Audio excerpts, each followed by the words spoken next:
मोहतरम नाज़रीन, अस्सलामु अलैकुम वरहमतुल्लाहि वबरकातुहू। उम्मीद है सब लोग बखैर होंगे।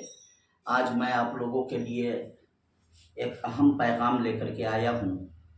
आज से लगभग 5-7 दिन पहले की बात है। हमारे सीतामढ़ी ज़िला से नए नए एमपी बने जनाब देवेश चंद्र ठाकुर जी, उन्होंने अपने मिलन समारोह के दौरान मुस्लिम मुखालिफ, यादव मुखालिफ, कुशवाहा मुखालिफ बयान दिया, जिसके ज़रिए तमाम सीतामढ़ी ज़िला ही नहीं पूरे बिहार के लोगों के दिल को तकलीफ़ पहुंची।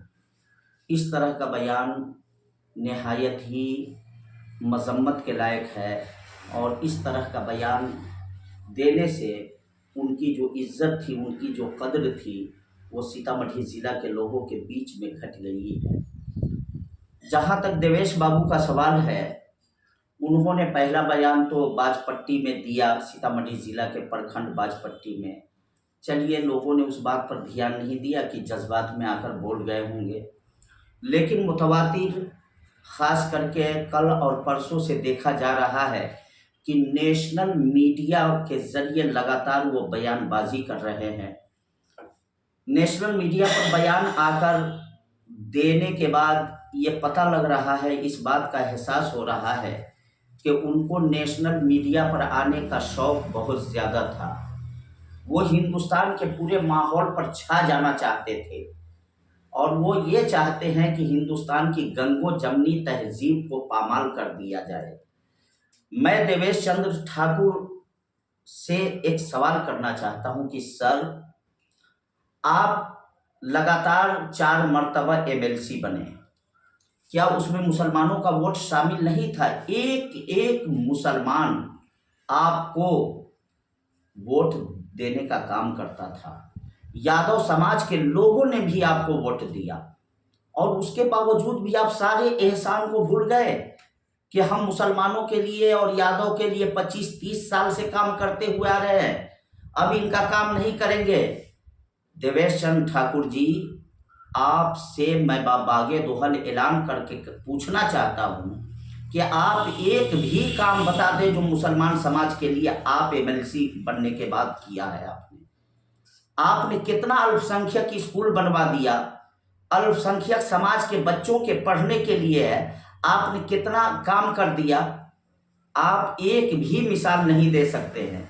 उसके बावजूद भी आप अपना चोला बदल करके हाथी के दांत खाने के और दिखाने के और होते हैं। आप अपने दरवाजे पर नेशनल मीडिया में आकर बयान दे रहे हैं कि हम बिस्मिल्लाहिर्रहमानिर्रहीम लिखे हुए हैं। अरे जनाब, ये बिस्मिल्लाहिर्रहमानिर्रहीम लिख लेने से मुसलमानों का या यादव समाज का भला हो जाएगा? देवेश चंद्र ठाकुर जी, आपने ऐसे वक्त में ये जहर घोला है हिंदुस्तान की फिजा में, जब नफरत की सियासत हिंदुस्तान से खत्म होती चली जा रही है। नफरत की राजनीति करने वाले लोगों का क्या हश्र हुआ है उत्तर प्रदेश के अंदर, आपने अपनी निगाहों से देखा है। जिस जगह पर नफरत की राजनीति करने वालों ने, मस्जिद मंदिर की सियासत करने वालों ने जिस धरती से राजनीति किया, उसी धरती के लोगों ने, अयोध्या के लोगों ने नफरत की राजनीति करने वालों को नाको चने चबवा दिए और आप ये बयान दे रहे हैं। बड़े अफसोस की बात है। जरा सोचिए, मैं खुद 2020 में एमएलसी चुनाव जब हो रहा था, जिसके लिए आप कैंडिडेट होते हैं, मैं खुद वोट मांगने के लिए पोखरेरा की धरती पर पहुंचा। पोखरेरा आपके अगेंस्ट में मैं वोट मांगने के लिए गया था।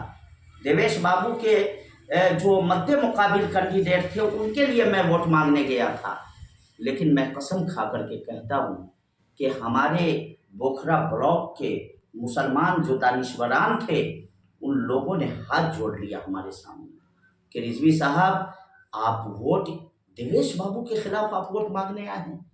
देवेश बाबू बहुत सेकुलर मिजाज नेता है, बहुत अच्छे लोग हैं, वो सबके को साथ लेकर के चलते हैं, सबको एक प्लेटफॉर्म पर रखने वाले लोग हैं।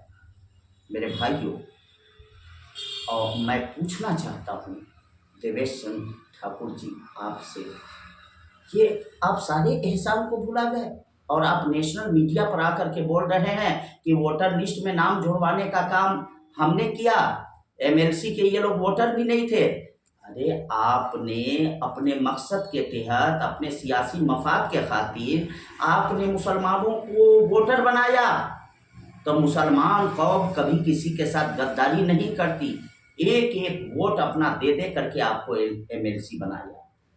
आपको सस्ती शोहरत की इतनी ही ख्वाहिश थी कि नेशनल मीडिया के जरिए मैं पूरे मुल्क में जाना जाऊं, तो आप कोई दूसरा रास्ता अपनाते। ये नफरत की जहर घोल करके हिंदुस्तान के गंगो जमनी तहजीब को पामाल करने की जो आपने कोशिश किया है, ये सरासर गलत है। मैं आपकी बारगाह में अपील करता हूँ कि आप अपने बयान को वापस लें, इसलिए कि अभी हिंदुस्तान के अंदर इतनी अच्छी फिजा कायम हुई है, इतना अच्छा माहौल बना हुआ है, हिंदू मुस्लिम भाईचारगी का एक ऐसा सबूत दिया है इस मर्तबा के लोकसभा चुनाव में हिंदुस्तान की आवाम ने, कि पूरे दुनिया में हिंदुस्तान का भी डंका बज रहा है। नफरत की राजनीति करने वाले के अक्ल को ठिकाने लगा करके यहाँ के वोटरों ने, यहाँ की जनता ने, और इसमें हिंदू मुस्लिम सिख ईसाई तमाम लोगों का योगदान रहा। ऐसी राजनीति अभी हिंदुस्तान के अंदर हुई है, और ऐसे पुरसुकून माहौल में जब देश का निज़ाम अच्छा हो रहा है, देश में संविधान बदलने की जो साजिश थी, संविधान को पामाल करने का जो मंसूबा था, वो सब खाक में मिलता हुआ नजर आ रहा है। ऐसे मौके पर फिर आप हिंदुस्तान को बदनाम करने की कोशिश कर रहे हैं। आप मुसलमान का काम नहीं करेंगे, आप यादव समाज का काम नहीं करेंगे। क्या अभी तक मुसलमान और यादव समाज को या कुशवाहा समाज को आप ही खिलाते थे? ये लोग अपने मेहनत और बाजू की कमाई से कमा करके खा रहे हैं, और आप लोकसभा कैंडिडेट बन गए तो क्या आप मुसलमानों के घर घर में जो है हर महीना में गैस का 2 सिलेंडर और एक एक बोरा चावल आप घर में पहुंचा देते? क्या करते आप मुसलमानों के लिए, क्या काम करेंगे? मैं ऐसे लोगों से अपील करना चाहता हूं जो लोग हिंदुस्तान की जमहूरियत के लिए, यहाँ की लोकतंत्र के लिए खतरा है। जब आपने शपथ लिया होगा, शपथ लेते वक्त आपने ये वादा किया होगा, अहदो पैमान किया होगा, आपने अपने अहदो पैमान को तोड़ा कि मैं सब लोगों के साथ चलूँगा, जितने भी लोग होंगे, हमारी आवाम है, हमारी जनता है, हम सब के लिए विकास का काम करेंगे, तरक्की का काम करेंगे। आपने अपने उस लिए गए अहदो पैमान को आप तोड़ रहे हैं। आप जज्बात के रौब में इतना बह गए, आपको इस कदर बहना ज़ेबा नहीं देता है। और मुसलमान को आप खुलेआम, यादव समाज को और मुसलमान को आप धमकी दे रहे हैं। ये कौम, हमारी हिंदुस्तानी कौम जो है, जो भी कौम है, मैं ये नहीं कहता कि ब्राह्मण खराब होते हैं या भूमिहार खराब होते, नहीं।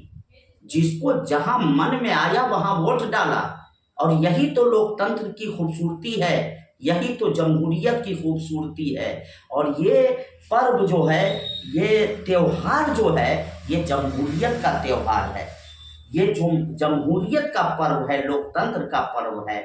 और इसकी खूबसूरती यही होती है कि जिसको जो अच्छा लगता है वो करता है। आप किसी को डराकर, धमकाकर, किसी को प्रेशर में लेकर आप वोट नहीं डाल सकते। मैं सदर जमहूरिया हिंद की बारगाह में अपनी तरफ से राष्ट्रपति जी की बारगाह में यह अरीज़ा पेश करता हूँ कि इस तरह के बयान देने वाले देवेश चंद्र ठाकुर जी के खिलाफ सख्त से सख्त कदम उठाया जाए, और उनको, उनकी जो रुकनीयत है उसे समाप्त किया जाए, ख़त्म किया जाए। और नहीं तो दूसरी सूरत यह है कि वो अपनी बातों को वापस ले और बाज आ जाए। मैं शुक्रगुजार हूँ, मैंने सोशल मीडिया पे कई जनता दल यूनाइटेड के बड़े बड़े लीडर जो कई बार एमपी रहे हैं, उन लोगों को मजम्मत करते हुए मैंने सुना है। वो भी तो नीतीश कुमार जी के बहुत करीबी हैं, उन्होंने कहा इस तरह की बात किया कभी? हैं, वो भी तो आपकी बातों का खंडन कर रहे हैं।